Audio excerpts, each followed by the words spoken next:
Divisoria, a term that originates from the Spanish word for division, was never just a place. It stood as a colonial boundary and a vivid symbol of segregation. Beyond the fortified walls of Intramuros lay the area assigned to the Sanglays, the non-Christian Chinese merchants who were compelled to live and trade there. Their separation was driven by faith, heritage, and their growing economic power, a division that would later give rise to one of Manila's most dynamic centers of trade. For centuries, it stood as a line between the powerful and the prohibited.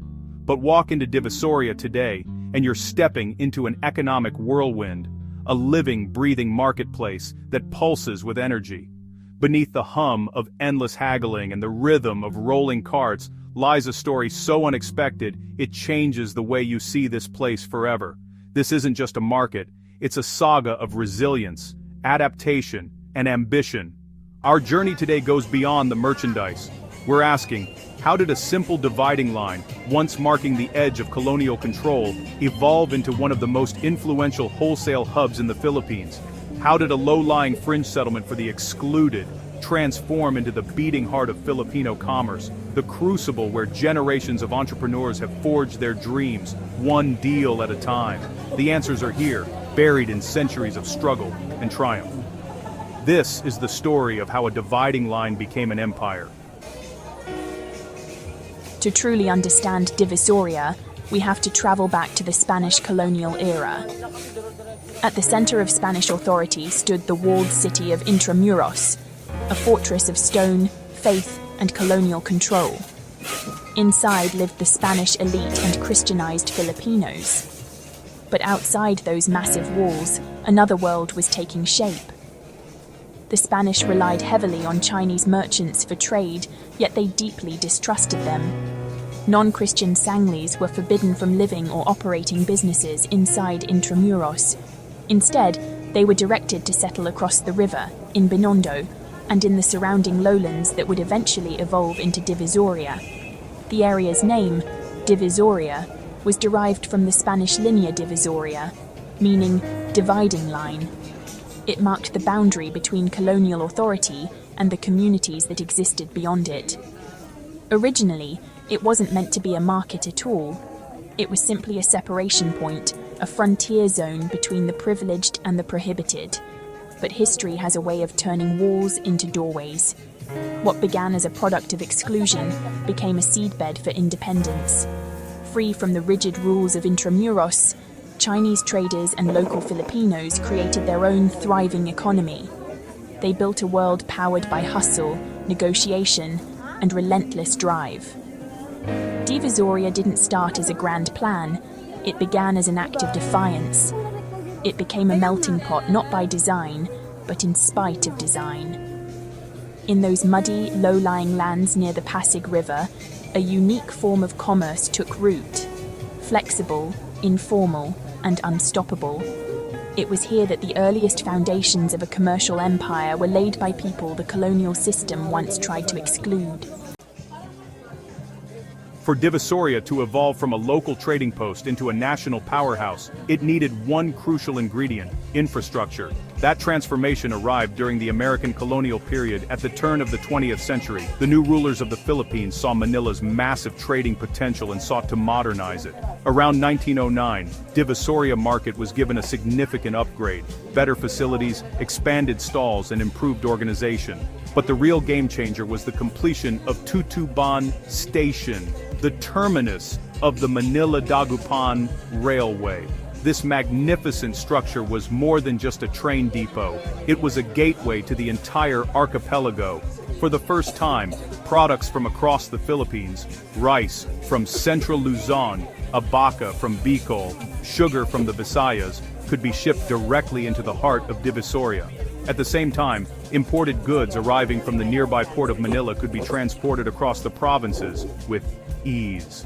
Divisoria's strategic position, sandwiched between the port, river, and rail, made it the country's logistical core. It wasn't just a place to buy and sell anymore. It had become the hub through which the nation's commerce flowed. Then came World War II, a devastating chapter for Manila. When the Battle of Manila erupted in 1945, much of the city lay in ruins. Divisoria, once alive with trade, was severely damaged, with many stalls and structures destroyed. Yet its commercial spirit remained unbroken. Even as the city struggled to recover, traders began returning, salvaging what they could: scraps of wood, bits of metal, and remaining goods, and slowly rebuilding their stalls. In the midst of destruction, Divisoria's pulse returned, a symbol of resilience and determination. By the late 1940s, the market's revival mirrored the nation's own reconstruction. Entrepreneurs from across the Philippines came to Divisoria, seeking affordable goods and the opportunity to rebuild their livelihoods. Amid the post-war chaos, commerce flourished once more. During these years, Divisoria cemented its reputation as one of the country's major wholesale hubs. More than just a marketplace, it became an engine of economic opportunity, a place where ordinary Filipinos learned the art of trade and turned hardship into progress. From the ashes of war, Divisoria rose as a thriving center of commerce, where small dreams could grow into real success and the entrepreneurial spirit of the nation continued to flourish. To grasp its influence, imagine Divisoria as a great river of trade. From this one bustling source, thousands of smaller streams flow outward, to sari-sari stores in the provinces, to online shops, to fashion designers, and to families running small businesses across the nation. Every day, countless entrepreneurs arrive with their savings, braving the crowds to buy in bulk: clothes, toys, fabrics, electronics, you name it, and return home ready to build something of their own. This is the unseen backbone of the Philippine economy, a self-sustaining ecosystem of opportunity, fueled by ambition and grit. And it's not slowing down. Even with the rise of digital marketplaces like Shopee and Lazada, Divisoria has adapted rather than declined. Many of today's online sellers still source directly from its wholesale stalls. The market has evolved. Its stalls now have Facebook pages, its vendors manage TikTok accounts, and its reach extends across the islands through digital logistics. Divisoria is no longer just a physical place, it's a brand, a symbol of affordability and entrepreneurship that transcends geography. Anyone who's ever been to Divisoria knows it's an experience like no other. The noise, the traffic, the crush of humanity. It's overwhelming, chaotic, and yet beautifully alive. But that chaos isn't the problem. It's the point. The chaos is the sound of a million deals being made. It's the rhythm of commerce itself. It's the delicate dance of tawad, haggling, where buyer and seller meet halfway, turning negotiation into art. And beyond its economics, Divisoria is also the beating heart of Filipino fashion. Many local designers source their fabrics from these stalls, transforming humble bolts of cloth into runway creations. Events like Rampa Manila have even celebrated Divisoria's pivotal role in Philippine creativity, a reminder that high fashion often begins in the humblest of places. The story of Divisoria is more than just economic history. It's a living reflection of the Filipino spirit, resilient, adaptable, and endlessly resourceful. What began as a colonial dividing line gradually transformed into a symbol of unity through commerce. A space where people of every background, faith, and language could meet as equals.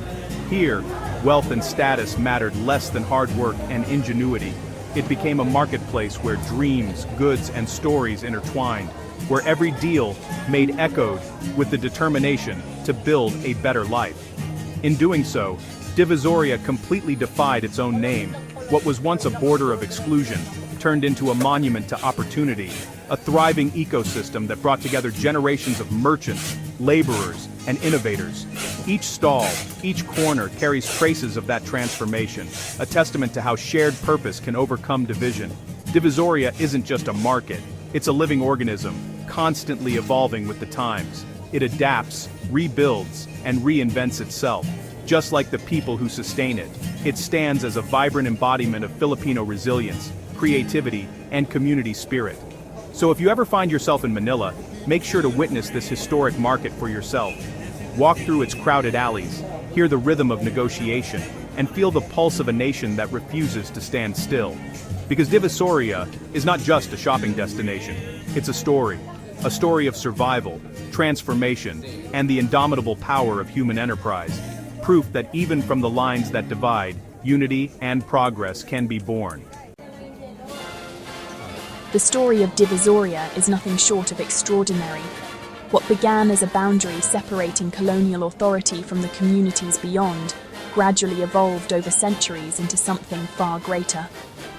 Through resilience, ingenuity, and the unstoppable spirit of Filipino entrepreneurship, Divisoria grew into a thriving logistics hub, a symbol of persistence, a cultural crossroads, and today, one of the Philippines' most influential wholesale centers.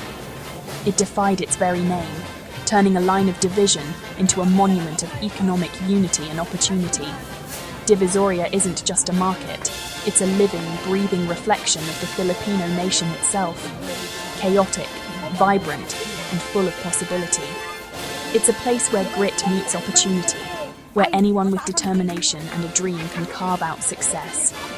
It's not just a shopping destination, it's a story of transformation, resilience, and the enduring power of the Filipino spirit.